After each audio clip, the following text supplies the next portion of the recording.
I was between patients. Chart review. The kind of mindless work that lets your brain wander. My phone rang. Dad's name on the screen. We hadn't spoken in 18 months. Not since I'd told him to stop calling. I almost didn't answer. But I'm a doctor, pulmonologist. I save people who can't breathe. It's literally my job. So I answered.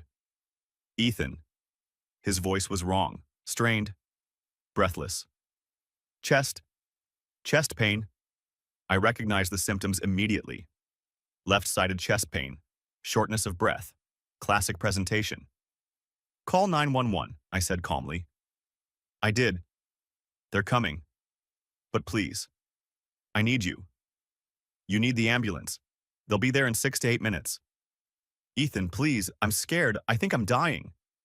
I leaned back in my office chair, looked at the degrees on my wall, the certifications, the proof that I'd made something of myself despite him. You're scared? I asked. Interesting. What? He was gasping now, real fear in his voice. Do you remember October 14th, 2016? What are you… Ethan, I don't have time. Answer the question. October 14th, 2016. Do you remember that date? No, I don't know, please. I was 16. I had an asthma attack, severe bronchospasm, complete airway obstruction. I turned blue, passed out on the living room floor. You were home. You watched it happen. Silence. Just his labored breathing. Cameron said I was faking for attention. You believed him. Mrs. Chen called 911. The paramedics said 2 more minutes and I'd be dead. That was different. Different how? I'm having a heart attack. And I was suffocating. But you didn't care then. Ethan, please, I'm begging. You know what you said to me in the hospital? My voice was perfectly calm, clinical. The voice I used to deliver bad news to families. You said, glad you're okay. Not, I'm sorry. Not, I should have believed you. Just, glad you're okay. I was wrong, okay? But I need help now. So did I. Ethan, you're faking for attention. I heard his sharp intake of breath. Not from the heart attack, from the words. What? That's what Cameron said. What you believed. So I'm returning the favor. You don't mean that. The ambulance will be there soon. They're professionals. They'll take care of you, unlike what you did for me. Please. I'm your father. Biologically, that's about it. Good luck, Dad. I hung up, set my phone face down on my desk, stared at the wall for exactly 30 seconds. Then I went back to my chart review. Because some lessons take 12 years to deliver. But they're worth the wait. Let me tell you about October 14th, 2016. The day I learned that family isn't defined by blood. It's defined by who shows up when you're dying. I was 16, junior year of high school. Mom had died when I was 10. Car accident. After that, it was just Dad, my older brother Cameron, and me. Except it really wasn't the 3 of us. It was Dad and Cameron. And also me, separately. Like an accessory they'd forgotten about. Cameron was 19. Home from State University on fall break. Full-ride football scholarship. Dad's pride and joy. The golden child who could do no wrong. I was the other one. The asthmatic kid. The burden. The one who developed severe asthma after Mom died and never quite recovered. Dad had remarried by then. Linda. She was nice enough but made it clear her priority was Cameron, her stepson, the football star. Not me, the sick kid who needed expensive medications and frequent doctor visits. I'd had asthma since I was 8, but it got worse after Mom. Stress-induced, the doctor said. I was on daily medications. Carried a rescue inhaler everywhere. Everywhere except that Tuesday. October 14th, 2016. I came home from school around 3:45 p.m. Dad's truck was in the driveway. He worked from home on Tuesdays. Work, being a generous term for whatever he did on his laptop between Fox News segments. Cameron was at football practice, or so I thought. I had homework, English essay about The Great Gatsby. I sat up at the dining room table. Dad was on the couch, beer in hand. 4:47 p.m. on a Tuesday. This was normal. Hey, Dad. eyes on the TV. That was our relationship, had been for years. I started writing my essay, got maybe 3 paragraphs in when I felt it. The tightness in my chest. If you've never had asthma, it's hard to explain. It's not like being out of breath from running. It's like someone sitting on your chest while you try to breathe through a coffee stirrer. Your lungs just forget how to work. I reached for my backpack. My inhaler should have been in the front pocket. It wasn't there. I'd used it during gym class. Must have left it in my locker. The tightness got worse. That distinctive wheeze starting deep in my chest. I went to my bedroom. I kept a backup inhaler on my nightstand. Empty. I'd been meaning to refill it. Panic started. Not emotional panic. Physical panic. Your body's response when it realizes oxygen isn't coming. I went back downstairs. The wheezing was louder now. Dad glanced over, annoyed. You okay? Inhaler. Empty. Need hospital? He sighed. Just go refill your prescription. Can't breathe enough. Ethan, you're talking. If you can talk, you can breathe. You're fine. That's not how it works. That's not how any of it works. But he'd never bothered to learn. I sat down at the table, tried the breathing techniques they'd taught me. Pursed lip breathing. Slow and controlled. It wasn't working. My lips started tingling. Fingertips going numb. Classic hypoxia. The front door opened. Cameron. Practice had ended early. He walked in sweaty gym bag over his shoulder, looked at me hunched over the table, wheezing, and laughed. Dude, what's your problem? I couldn't answer. Couldn't get enough air. Dad finally looked over. Really looked. Saw me struggling. What's wrong with him? Cameron dropped his bag, walked closer, studied me like I was performing. Then he said it. The words that would echo in my head for 12 years. He's faking. I shook my head desperately. Tried to speak. Nothing came out but a weak wheeze. He's faking for attention, Cameron said confidently. He does this all the time. I didn't. I'd had exactly 3 ER visits that year. All legitimate, all documented. But Cameron had decided years ago that I was dramatic, that I exaggerated my asthma for sympathy. And Cameron's word was law in our house. Dad stood up, walked over to me. Ethan, seriously? Knock it off. I looked at him, tried to communicate with my eyes what I couldn't say with my voice. Help me, please. I'm dying. He saw a teenager seeking attention. Get up. You're embarrassing yourself. I couldn't get up, couldn't move. All my energy was focused on trying to breathe. My vision started going gray at the edges. The wheezing got quieter. Not because I was getting better, because there wasn't enough airflow to make sound. Silent chest. That's what doctors call it. It's the most dangerous phase of an asthma attack. It means the airways are so constricted that air can't move at all. It means you're minutes from death. Cameron was still standing there, arms crossed. He's been pulling this crap since Mom died. Total drama queen. I thought so, Dad said. He actually sounded vindicated, like he'd caught me in a lie. I tried to stand. My legs wouldn't work. Everything was shutting down. Hypoxia does that. Your body prioritizes the vital organs. Everything else gets sacrificed. I fell forward, hit the table, slid off the chair, landed on the floor. My lips were blue now. I could feel it. That cold, numb sensation. I looked up at them, at my father, at my brother. Both standing there, watching, not moving. Cameron shook his head. This is pathetic, dude. Dad pulled out his phone. For a second I thought, maybe, he's calling 911. But no, he was checking a text. From work, probably. My vision tunneled. Gray became black. The last thing I heard was Cameron's voice. See? He's fine, just being dramatic. Then nothing. I blacked out on our dining room floor at 5:03 p.m. Blue lips, not breathing, heart rate dropping. 2 minutes from permanent brain damage. 3 minutes from death. And my father stood there watching. My brother laughed and called me pathetic. What happened next? How I survived? Who saved me? What they said at the hospital? That's a story for later. Right now, all you need to know is this. I died for 2 minutes on October 14th, 2016.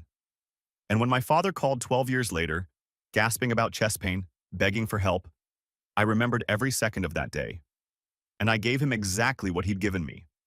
Nothing. I don't remember what happened next.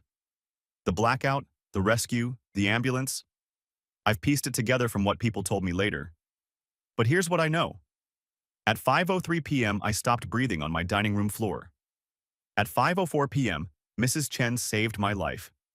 She was our next-door neighbor. 62, retired nurse. Walked her Pomeranian, ridiculous dog named Butterscotch, past our house every evening at 5 p.m., like clockwork. That day, she glanced through our living room window, saw me on the floor, blue lips, not moving, saw Dad and Cameron just standing there. She didn't knock, didn't hesitate, just opened our front door and ran in. "What are you doing?" Dad turned, confused. "Oh, hi, Mrs. Chen. He's not breathing."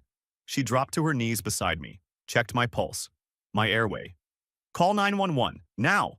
Cameron started to say something, probably another comment about me faking, but she cut him off.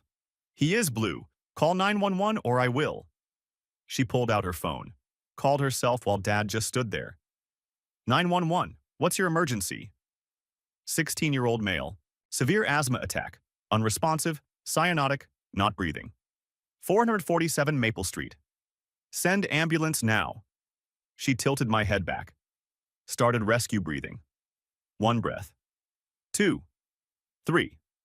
Dad and Cameron watched like they were observing a science experiment.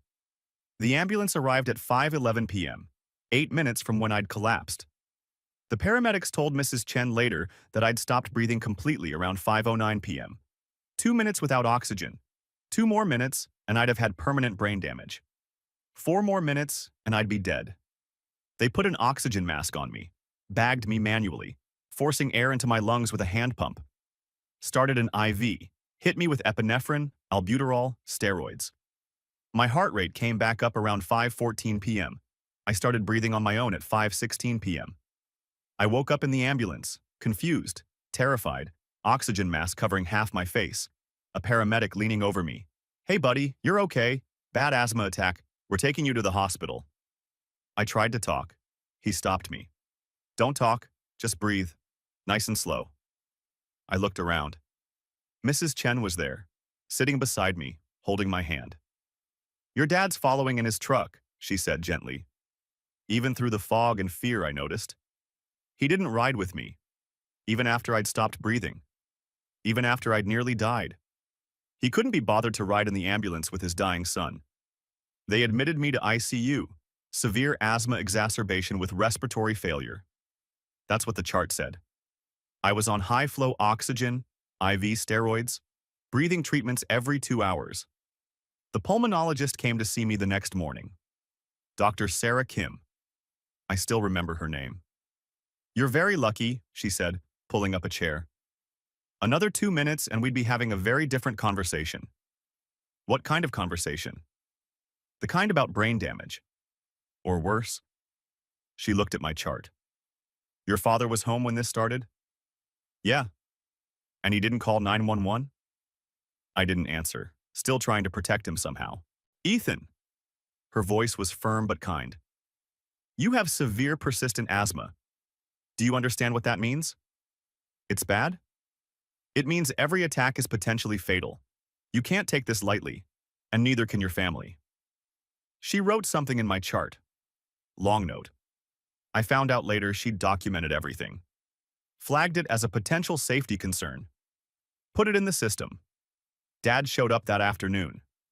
No Cameron. He'd already gone back to campus. Football practice couldn't wait. Dad sat in the chair beside my hospital bed. Looked uncomfortable. "How you feeling?" "Okay. Doctor says you'll be fine." "Yeah." The monitors beeped. I focused on the oxygen saturation number. 94%. Better than the 76% I'd had in the ambulance. "That was pretty scary," he said after a long silence. "Yeah." More silence. Glad you're okay. That was it. That was the whole acknowledgement. Not, I'm sorry I didn't believe you. Not, I should have called 911. Not, I almost let you die. Just glad you're okay. Like I'd had a minor inconvenience. Like I'd missed the bus or failed a quiz. Not a near-death experience. Dad? I kept my voice neutral. Yeah? Why didn't you call 911 when I said I couldn't breathe? He shifted, looked at the floor. Cameron thought you were faking. You've been, well, pretty dramatic since Mom died. I wasn't faking. I know that now. But you didn't know then. So you just watched me turn blue. I didn't realize it was that serious. I told you I couldn't breathe. What did you think was happening? His face hardened. I'm not a doctor, Ethan. How was I supposed to know? You don't need to be a doctor to call 911 when your kid says they can't breathe. My heart rate spiked. The monitor alarm went off. A nurse came in immediately. Everything all right? Fine, Dad said quickly. Just talking. She checked my vitals. Gave Dad a look that clearly said, calm down or leave. After she left, we sat in uncomfortable silence. I should go, Dad said finally. Let you rest. Okay. He stood, grabbed his jacket, paused at the door. Ethan? Yeah? Try to keep your inhaler with you from now on. Would have prevented all this. Then he left. And I understood. In his mind, this was my fault. For not having my inhaler. Not his fault for ignoring me. Not Cameron's fault for lying. Mine. Mrs. Chen visited every day, brought me books, sat with me when Dad didn't show up. On day 3, she asked the question everyone was avoiding. Sweetheart, are you safe at home? I thought about it. Really thought about it. Physically? Probably. They weren't abusive, just neglectful. Emotionally? I'd never been safe. Not since Mom died. I'm okay, I said. She didn't look convinced. You have my number, day or night. You need anything, you call. I will, thank you. For everything. You don't need to thank me for doing what your father should have done. That stayed with me. I was discharged after 3 days. Mrs. Chen picked me up. Not Dad. He had a work call that couldn't be rescheduled. She drove me home. Made sure I had my medications. 3 new inhalers. Peak flow meter. Written asthma action plan. I put 1 inhaler in my backpack, 1 in my jacket pocket, 1 on my nightstand. Never again would I be without one. Never again would I trust them to help me. Life went back to normal after that. Except normal meant something different now. Cameron came home for Thanksgiving. Never mentioned the incident. Never apologized. Just acted like nothing had happened. At dinner, Dad told everyone about Cameron's football stats. His potential NFL future. How proud he was. Nobody asked about my asthma attack, my hospital stay, my near-death experience. It was like it never happened. Christmas was the same. Big celebration for Cameron's semester. His 3.2 GPA was incredible. My 3.8 GPA got a, "That's nice, honey," from Dad's new wife, Linda. I stopped trying to participate in family conversations. Just sat there.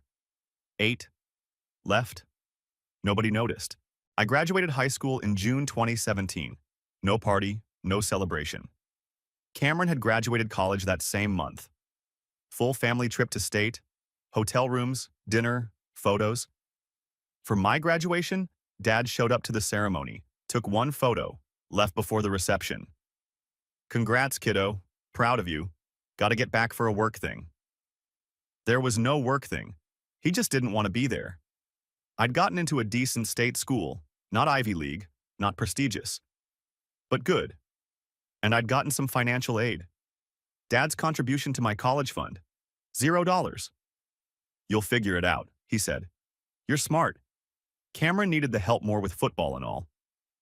Cameron's full-ride scholarship apparently still needed supplementing. I worked 2 jobs that summer, saved every penny, moved into a dorm in August. Dad helped me move in, spent 20 minutes in my room, looked around, said nice, and left. Cameron's move-in had been a family event. Furniture shopping, decorating, tears. Mine was a Tuesday afternoon drop-off. I called home once a week that first semester. Dutiful son checking in. The conversations were always the same. How's school? Good. Busy. That's nice. Did you hear Cameron made second string? Always about Cameron. By sophomore year, I called once a month. By junior year, only on holidays. I changed my major to biology, pre-med track. Decided I wanted to be a pulmonologist, not just to help people, but to understand. To never be that helpless 16-year-old again. I worked in the campus pharmacy, then got a job in the university hospital, started as a transporter, moved up to ER tech. I saw things. Parents rushing in with sick kids, terrified, crying, begging for help. That's what parents do, not what mine did. One night, a 14-year-old came in. Asthma attack. Bad one. Blue lips. His parents were screaming for help. Holding him. Sobbing. We got him stable.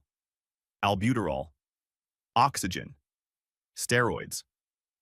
The dad kept saying, "Thank you," over and over. Crying. Hugging his son. I went to the break room after and cried. Because that's what it should have looked like. That's what my dad should have done. But didn't. Senior year, I applied to medical schools. Got into a good program. Not Harvard, but respected. I texted Dad. Got into med school. His response came 3 hours later. That's great. Listen, can you call Cameron? He's upset about getting cut from the practice squad. Needs some support. I stared at that text for a long time. Then I didn't call Cameron. Didn't tell Dad which school I'd chosen. Just stopped trying. Medical school was brutal. 4 years of exhaustion, debt, and doubt. But I loved it, especially pulmonology. Learning about lungs, about asthma, about respiratory failure, understanding exactly what had happened to me that day. Silent chest. Hypoxic respiratory failure. Status asthmaticus. Medical terms for your family let you die. I graduated medical school at 26, top quarter of my class.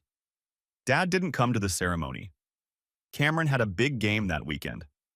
I walked across the stage alone, got my white coat, took a selfie, posted it to Facebook with the caption, Dr. Ethan Morrison, MD.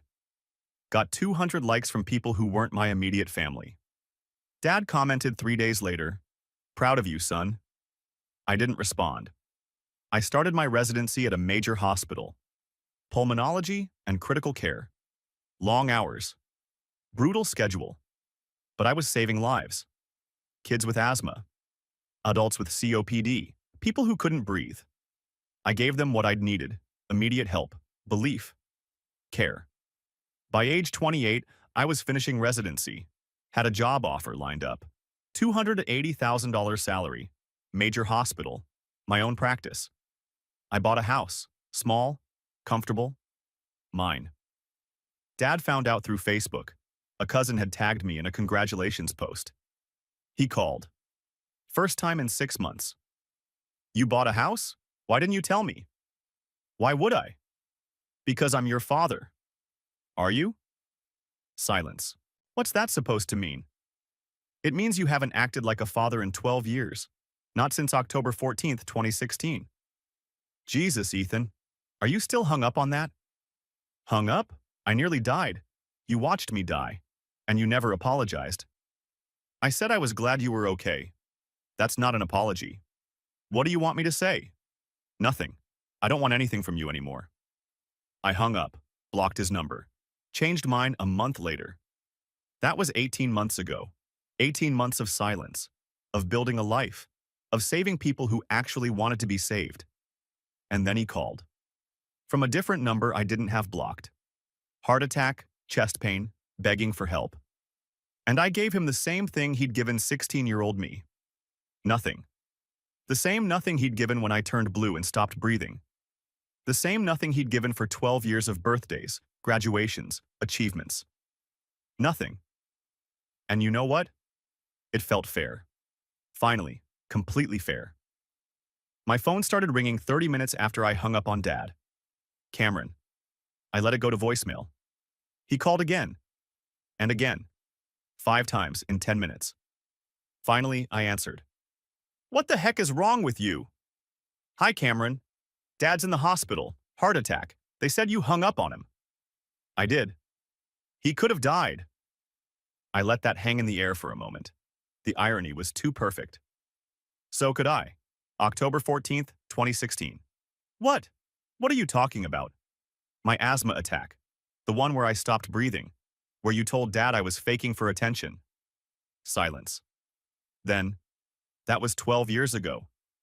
And I remember every second. Do you? I was a kid. You were 19. Old enough to know the difference between faking and dying. This is different. This is real. Dad's in the ICU. My asthma was real. My blue lips were real. My stopped breathing was real. You just didn't care. You're being insane right now. Am I? Or am I being exactly as caring as you were when I was 16? He's our father. He's the man who watched me suffocate and did nothing. That's what he is. You're a doctor, Cameron's voice cracked. You're supposed to help people. I help people who deserve help. People who would help their own kids. I can't believe you. I can't freaking believe you. He could have died because you... He didn't die. The ambulance got there. Just like it got to me. No thanks to either of you. I heard him breathing hard on the other end. Trying to process. Failing. You're going to regret this, he said finally. I regret a lot of things, Cameron. Not helping Dad isn't one of them. I hung up. Blocked his number too. 40 minutes later, Linda called. Dad's wife, Cameron's mother. The woman who'd been around since I was 13 and never once asked how I was doing. How dare you? She was screaming. Actually screaming. Your father is in ICU and you refuse to help him? Hi, Linda. Don't you hi Linda me. What is wrong with you? Is Dad conscious? What? Is he conscious? Yes, but that's not the... Then he's doing better than I was when he ignored me. Oh my God, you're still on about that asthma thing. That asthma thing. Like it was a minor inconvenience. That asthma thing nearly killed me. Dad watched it happen. So did Cameron. Neither of them called 911. You were being dramatic. Cameron said, Cameron was wrong. The medical records prove it. Respiratory failure, ICU admission, 2 minutes without oxygen. Want to see the documentation? She didn't have an answer for that. Your father is in the hospital, she said, voice shaking. He's scared. He's asking for you. And you won't even come? He was home when I stopped breathing. I was scared. I was dying. He told me to stop being dramatic. That's completely different. How? Because he's actually sick. You were just having an asthma attack. I almost laughed. An asthma attack that stopped my breathing. That's not just anything. You're being cruel and petty, and I don't even recognize you anymore. Good. The person you knew spent years trying to earn your attention. This person knows better. We loved you. We treated you like family. You treated Cameron like family. You treated me like an inconvenience with a prescription drug problem. How dare you? I have to go, Linda. I have actual patients to see. People who appreciate being saved. I hung up. The phone rang again immediately. I turned it off. I went back to work. Saw 3 patients that afternoon. All routine. Asthma follow-ups. Med adjustments. Easy cases. At 6 p.m. I turned my phone back on. 17 missed calls. 23 text messages. And 1 notification that made me pause. Cameron had posted on Facebook. I opened it. The post was public.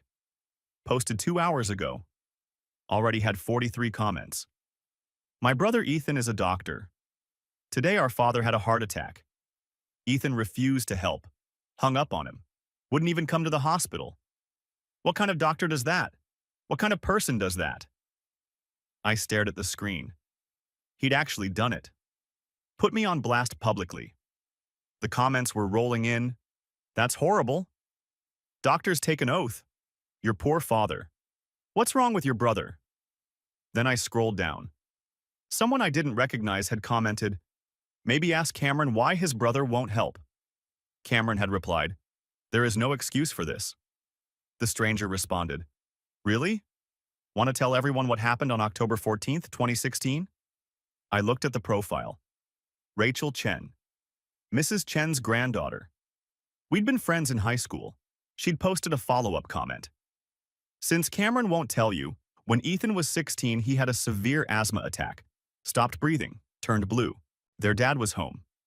Cameron told their dad Ethan was faking for attention. Dad believed him. Neither called 911. My grandmother, their neighbor, saw through the window, ran over, called 911, and did rescue breathing. Paramedics said 2 more minutes and Ethan would be dead. Cameron and his dad just watched, never apologized. But sure, Ethan's the bad guy here. The comments shifted immediately. Holy cow, is this true? Cameron, what the actual... You let your brother almost die? I sat there, phone in hand, watching it unfold. Part of me wanted to delete Facebook, stay out of it. But another part, the part that had been silent for 12 years, wanted to speak. I opened the comment section, started typing. Since this is apparently public now, yes, what Rachel said is true. I have the medical records to prove it. October 14th, 2016. Severe asthma exacerbation with respiratory failure. ICU admission. Here's what happened. I laid it out. Clinically, factually. Empty inhaler. Asked Dad for help. Cameron said I was faking. Dad believed him. I passed out. Mrs. Chen saved me. Dad's hospital comment. Glad you're okay. No apology. Ever. Then I added, when Dad called today having a heart attack, I told him the same thing Cameron told him about me. You're faking for attention. Then I hung up.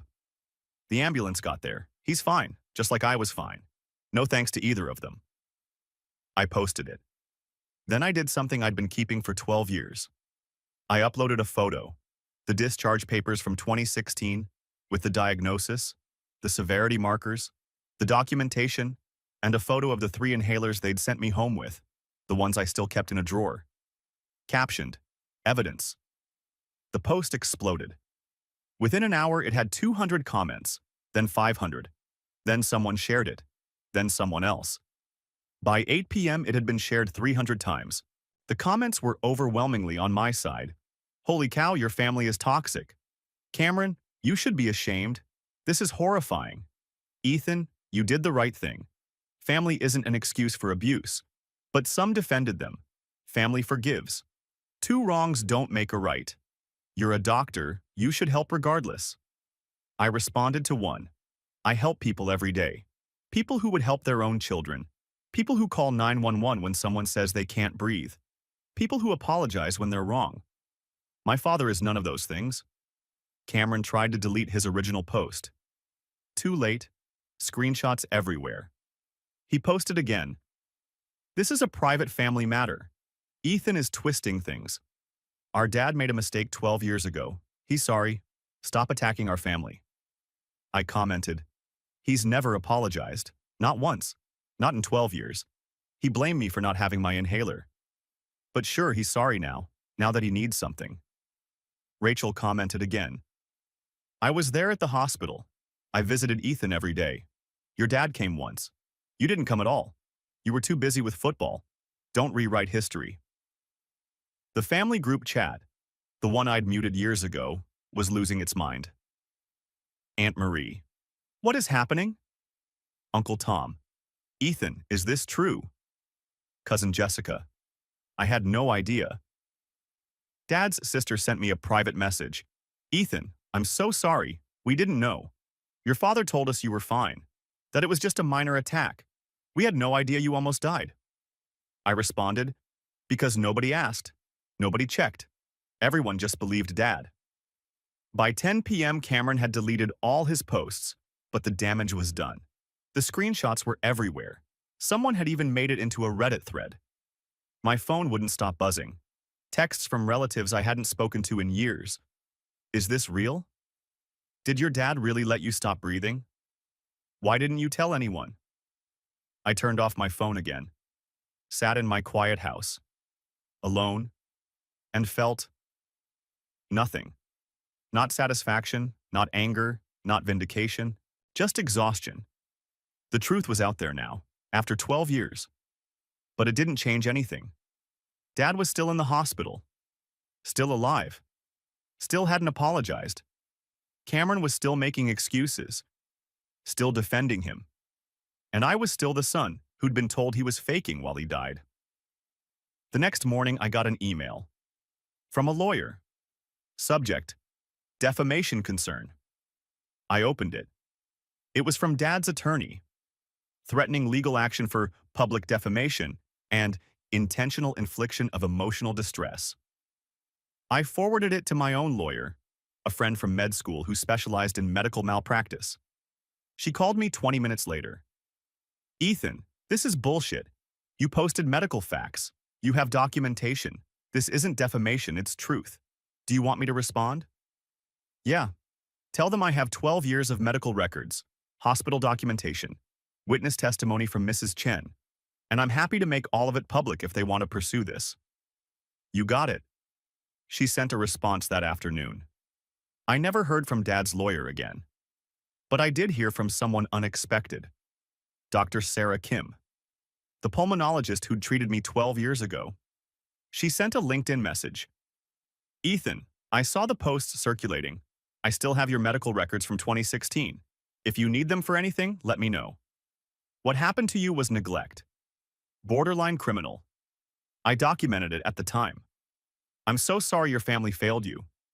I'm proud of who you've become." I saved that message because it was the first time someone from that day had said the words that mattered. Your family failed you. Not, it was a misunderstanding. Not, everyone makes mistakes. Your family failed you.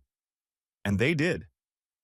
3 days after Dad's heart attack, I got a text from an unknown number. "This is your father. I'm being discharged tomorrow. I'd like to talk. Please." I didn't respond. He tried again. "I know you're angry. I understand. But I almost died. Doesn't that matter?" I stared at that message for a long time. Then I typed, "I actually almost died. Didn't matter to you." His response came immediately. "That was different." "How?" No response. I blocked the number. A week later, the Facebook drama had died down. The posts were still there. The screenshots still circulated. But the comments had slowed. Life went back to normal. I went to work, saved lives, came home.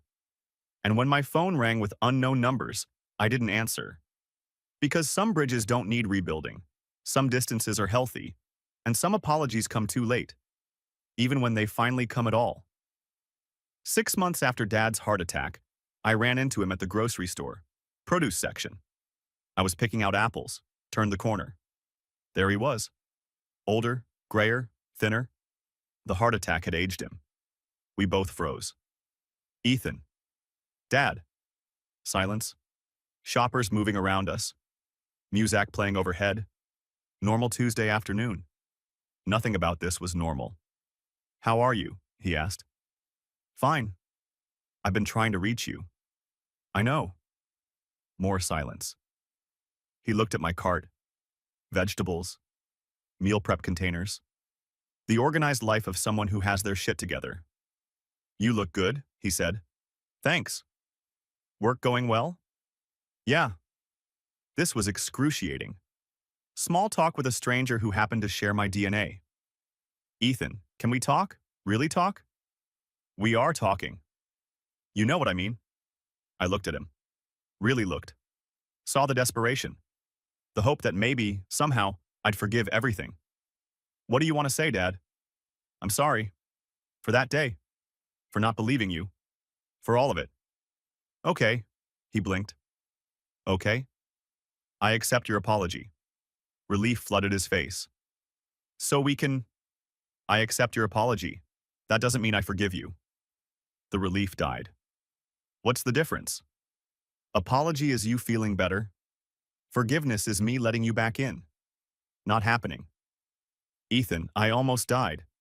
"So did I. Difference is, I was 16 and you were supposed to protect me." "I made a mistake." "You made a choice. You chose to believe Cameron over me. You chose not to call 911.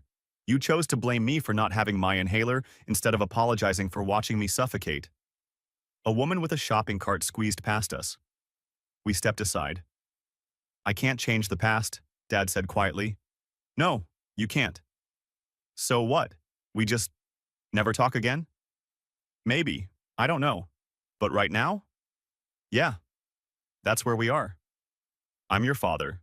Biologically, he flinched. I raised you. You fed me and gave me a room. That's not raising. That's housing. That's not fair. You want to know what's not fair? I save lives every day. Kids with asthma, parents terrified their child will stop breathing, and I give them what I needed from you. Immediate help. Belief, care, things you couldn't be bothered with. I did care. You cared when it was convenient, when Cameron wasn't more important, when it didn't interrupt your TV show. Silence. What can I do? His voice cracked. To fix this? Nothing. There's nothing you can do. 12 years too late for that. So I'm just supposed to live with this? I've lived with it for 12 years. Your turn. I grabbed an apple, put it in my cart. I have to go. Ethan, please. Take care of yourself, Dad.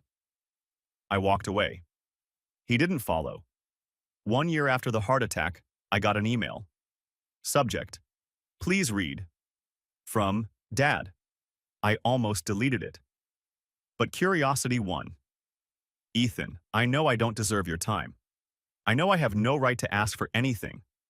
But I'm writing this because I need you to know something. I'm dying. Really dying this time. COPD, heart failure. The doctors say 6 months, maybe less. I'm not asking for help. I'm not asking you to visit. I'm not asking for forgiveness. I just wanted you to know you were right about everything. I failed you when you needed me most. I believed Cameron because it was easier than admitting my son was in danger. I blamed you because taking responsibility was too hard. I told myself you were fine, that you were dramatic, that you'd turned out okay, so it didn't matter. But it did matter. It mattered then, and it matters now. I'm sorry I didn't call 911. I'm sorry I didn't believe you. I'm sorry I never apologized until it was too late. You don't owe me a response. You don't owe me anything. I just needed you to know that I see it now. What I did. What I didn't do. You deserved better. I'm sorry I couldn't be better. Dad? I read it twice. Then I closed the email. Didn't respond. Didn't delete it either. Just left it there. Unread status removed. Acknowledged but not answered. Because some apologies don't deserve responses. Some bridges stay burned. And some distances are exactly right. 18 months after Dad's heart attack, I was at my free asthma clinic. I ran it every other Saturday. Free inhalers, free education, free breathing treatments. For families who couldn't afford the 300 plus for medications. For kids who needed help. For parents who gave a shit. That day, an 8-year-old girl came in. Severe asthma, poor family. Single mom working 2 jobs. The girl was scared, wheezing, confused why breathing was so hard. I knelt down to her level. Hey, I'm Dr. Morrison. I'm going to help you feel better, okay? She nodded. I have asthma too. Had it since I was your age. I know it's scary. But we're going to fix this. I gave her a breathing treatment. Taught her how to use her inhaler. Gave her mom a 6-month supply. Backup inhalers. Peak flow meter. Written action plan. All free. The mom started crying. Thank you. I couldn't afford. I didn't know what to do. You brought her here. That's what matters. You got her help. How much do I owe you? Nothing. This clinic is free. Just make sure she uses her inhaler every day. And if she ever says she can't breathe, you call 911 immediately. Don't wait. Don't second guess. Just call. I will. I promise. They left. The girl breathing easier. The mom relieved. I cleaned up the exam room, restocked supplies. My phone buzzed. Text from an unknown number. I ignored it. Finished my shift. Locked up the clinic. Drove home. At a stoplight, I checked my phone. The text was from Cameron. Dad died last night. Funeral is Saturday. Thought you should know. I stared at the message. Felt nothing. Not grief, not relief, not satisfaction, just nothing. The light turned green. I put my phone down, kept driving, got home, made dinner, watched TV, went to bed. Saturday came. The funeral was at 2 p.m. I worked my clinic that morning, saw 6 patients, saved 3 from ER visits. At 2 p.m., I was teaching a mother how to recognize silent chest in her son. At 3 p.m., I was refilling prescriptions. At 4 p.m., I was locking up. I didn't go to the funeral, didn't send flowers, didn't call Cameron, just went home. Because here's what I'd learned over 12 years. Family isn't who shares your blood. It's who shows up when you're dying. Dad had his chance to show up. He chose not to. So when his time came, I made the same choice. And I slept perfectly fine with that. 2 years after Dad's heart attack, 1 year after his death, I got a promotion. Head of pulmonology. $320,000 salary. My own department. I celebrated with my girlfriend Sarah, ICU nurse. We'd been dating 8 months. She knew the whole story. Dad, Cameron, October 14th, 2016. She'd never pushed me to reconcile. Never said, but he's your father. Just supported my boundaries. That night, over dinner, she asked, "Do you ever regret it? Not seeing him before he died?" I thought about it honestly. No. I regret that he died without learning, without changing. But I don't regret protecting myself. That's fair. He had 12 years to apologize, to acknowledge what he did. He waited until he was dying. That's not remorse. That's fear. You think he was scared? I think he realized too late that actions have consequences, even for parents. She squeezed my hand. You're a good person. You save lives every day. I save people who want to be saved, people who show up for their kids, people who call 911 when someone says they can't breathe. And your dad wasn't those things. No, he wasn't. We finished dinner, went home, watched a movie. Normal life, peaceful life. The life I'd built without him. 3 years after hanging up on Dad, I was training a new resident. Young kid, 26, eager, smart. We were treating a teenager, 16, severe asthma attack. The kid was scared, parents terrified. I walked the resident through it. Albuterol, oxygen, steroids, peak flow measurements. The kid stabilized, started breathing easier. The dad grabbed my hand. Thank you so much. I didn't know what to do. He said he couldn't breathe and I panicked. You did exactly right. You brought him here. You got help immediately. I was so scared. That's because you care. That fear? That's love. He started crying. His wife hugged him. The kid looked embarrassed but relieved.